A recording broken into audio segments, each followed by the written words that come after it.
मेरे प्यारे सिस्टर, आज के इस वीडियो के माध्यम से मैं हूं आपका भाई चंदन आपके पास प्रेजेंट हो चुका हूं।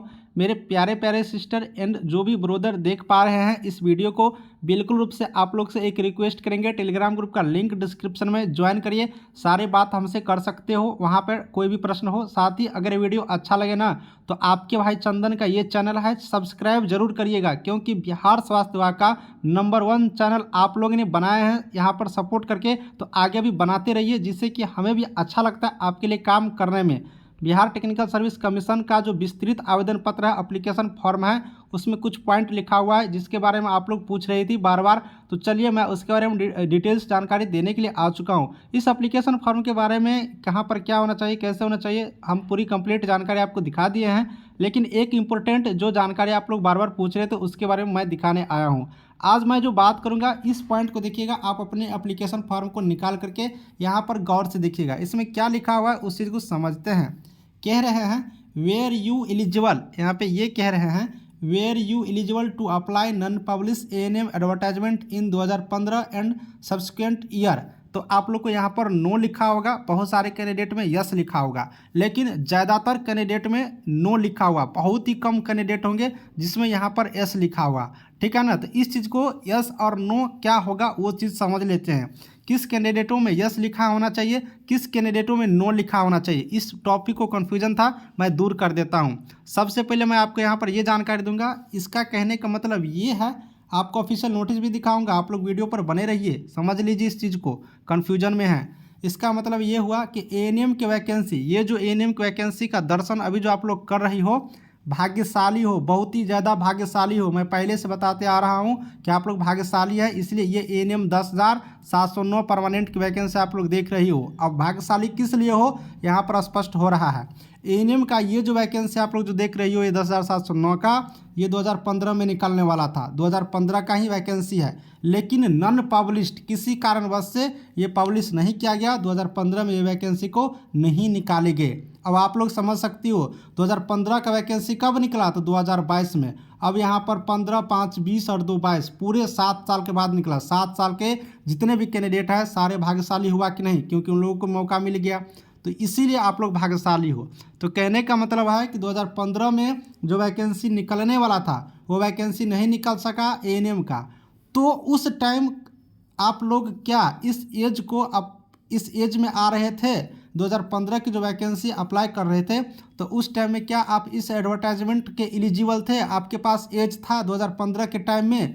तो जिन कैंडिडेटों के पास यहाँ पर एज था वो यहाँ पर एस लिखेंगे, जिन कैंडिडेटों के पास एज नहीं था वो कैंडिडेट यहाँ पर नो लिखेंगे। तो आप लोग 2015 में तो पास आउट नहीं किए होंगे, बहुत सारे कैंडिडेट उस टाइम आप एलिजिबल नहीं होंगे। तो एलिजिबल नहीं होंगे तो आप लोग क्या लिखे होंगे, नो लिखे होंगे। तो यहाँ पर आप लोग घबराइएगा नहीं, जो 2015 में एलिजिबल थे बस उसी कैंडिडेट के यहाँ पर एस लिखा होगा। सिंपल सी बात है, जो कैंडिडेट 2014, 2013 यानी कि 2015 से पहले जो कैंडिडेट पास आउट किए होंगे और जिसका एज पूरा गया होगा, पूरी क्राइटेरिया यहाँ पर फॉलो किए होंगे, उस कैंडिडेट में एस लिखा होगा। जो 2015 के बाद जो कैंडिडेट पास आउट किए होंगे एएनएम, उसमें बिल्कुल रूप से नो लिखे होंगे। तब आप लोग समझ गए होंगे कि नो किस में लिखा होना चाहिए, एस किस में लिखा होना चाहिए। फिर से मैं बता दे रहा हूँ कि 2015 में जो वैकेंसी निकलने वाला था लेकिन किसी कारणवश से नहीं निकला, क्या आप उस टाइम में एलिजिबल थे? अगर आप लोग एलिजिबल थे मतलब एस होना चाहिए। तो 2015 से पहले पास आउट होंगे तभी तो एलिजिबल रहिएगा। तो 2015 के बाद वाले कैंडिडेट जितने भी होंगे उसमें क्या होगा, नो होगा। 2015 से पहले जो कैंडिडेट पास आउट होंगे और उसमें आप लोग एलिजिबल थे तो वो क्या लिखेंगे, यस लिखेंगे। अदरवाइज जो एलिजिबल थे अगर उसमें भी आपने नो ही लिखे हैं, फिर भी आप लोग को परेशान नहीं होना है। सिर्फ नो है फिर भी आप लोग को परेशान नहीं होना है। अब यस रहने पर क्या फ़ायदा होगा, सो चीज़ आप लोग समझ लीजिए कि यस रहता तो क्या फ़ायदा हो सकता था।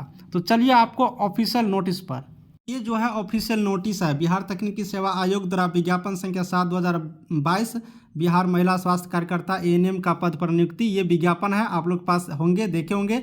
अब इसमें मैं यहाँ पर ले चल रहा हूँ उसी पॉइंट को क्लियर करने के लिए। इसमें आप लोग यहाँ पर आइएगा तो बिल्कुल से आप लोग को क्लियर होंगे। यहाँ पर देखिए जो चीज़ वहाँ पर देख रहे थे, इसमें क्या लिखा हुआ है, वैसे अभियात्री जो दिनांक 1/8/2015 में इस विज्ञापन में निर्धारित योग्यता पूरा कर चुके थे और विज्ञापन नहीं प्रकाशित होने के कारण आवेदन नहीं कर सके हैं, वे कोटिवार अधिकतम उम्र सीमा 6 वर्षों का छूट दे होगा। यानी आपने समझ गया कि 2015 में अगर आपने योग्यता पूरा कर रहे थे, एज आपकी हो गई थी, आप पूरी योग्यता को पूरा कर रहे थे, हर चीज़ था, और आप विज्ञापन प्रकाशित नहीं होने के कारण अगर आप लोग आवेदन नहीं कर सके थे तो आपको अधिकतम उम्र सीमा में छूट होंगे। यानी इस टाइम में जो योग्य थे और वो कैंडिडेट अप्लाई नहीं कर सके थे क्योंकि आवेदन ही नहीं निकला, तो इसीलिए उन कैंडिडेटों को 6 वर्षों का छूट दिया गया। क्योंकि 6 वर्ष के बाद यहाँ पर वैकेंसी आ रही है, 2015 के बाद 6 वर्ष जोड़ेंगे तो 2021 यानी कि 2000 यहाँ पर जो वैकेंसी आ रही है वो 6 वर्ष के बाद, इसलिए 6 वर्ष एज में उनको छूट दिया गया। इसीलिए बोल रहा है अगर आप लोग यस किए होंगे तो उन सारे कैंडिडेटों को ये फायदा होगा कि 6 वर्ष का एज उसमें बढ़ जाएंगे, उसके एज में 6 वर्ष का छूट दे दिया जाएगा। अगर 2015 में अगर आप लोग एलिजिबल होंगे तब, तो 2015 में वहीं एलिजिबल हो सकता है जो 2014 में पास आउट किए होंगे, 2013 में पास आउट किए होंगे वहीं, और एज पूरा कर लिए होंगे, जो कि अभी विज्ञापन में 21 वर्ष लिखा है उस एज को पूरा किए होंगे। तो ये सारी क्राइटेरिया जो कैंडिडेट फॉलो किए होंगे वो यस कर दिए होंगे तो उनको 6 वर्षों का छूट मिलेगा। अगर आप यस नहीं किए होंगे तो ये 6 वर्षों का छूट नहीं मिलेगा, बाकी सब कुछ आप सही है। तो आप लोग समझ गए होंगे हम क्या कहना चाहते हैं और यहाँ पर क्या लिखा हुआ है। अब इसलिए एज में छूट दिया गया, चूंकि मान लीजिए कि 2015 में जो कैंडिडेट फॉर्म अप्लाई करने के लिए एज उनका था, अब क्या हुआ कि विज्ञापन तो नहीं निकला, जब विज्ञापन नहीं निकला तो उसका एज तो खत्म हो गया, क्योंकि 6 वर्ष 7 वर्ष बाद वैकेंसी आ रही है। इसीलिए उन कैंडिडेटों को 6 वर्ष का छूट दे दिया गया, क्योंकि ये तो विज्ञापन नहीं निकला तो ये तो सरकार की गलतियां होंगे, क्योंकि उन्हीं के द्वारा विज्ञापन निकाले जाते हैं और नहीं निकालेंगे, इसीलिए उनको कहे गए कि आपको हम 6 वर्ष का छूट दे रहे हैं और हर कैटेगरी को छूट दे रहे हैं, आप लोग इस फॉर्म में अप्लाई कर सकती हो। तो यही बात है, यही पूरी जानकारी है जो कि इस मैटर में है। तो उम्मीद करते हैं कि आपको हम जो बताना चाह रहा हूँ, जो आप लोग जानना चाह रही थी, वो यहाँ पर क्लियर हो गए होंगे कि आखिर मैटर क्या है। बाकी सारा चीज़ आपको हम जानकारी दे ही दिए थे।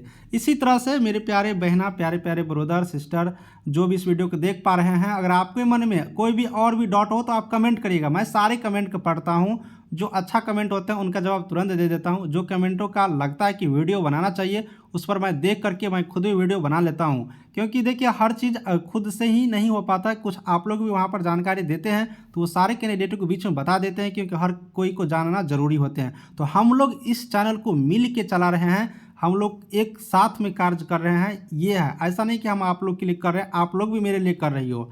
तो इसीलिए सारे कैंडिडेट इस चैनल को सब्सक्राइब करिए, दोस्तों में भी शेयर करिए, और बिहार के जितने भी एएनएम सिस्टर है सबको इस चैनल से जोड़िए, क्योंकि मेरा मकसद ही है बिहार के सारे एएनएम सिस्टर एक प्लेटफॉर्म पर है, जिससे कि कोई भी कुछ हो तो हम लोग एक साथ मिलकर के उस कार्य को बढ़िया से करेंगे।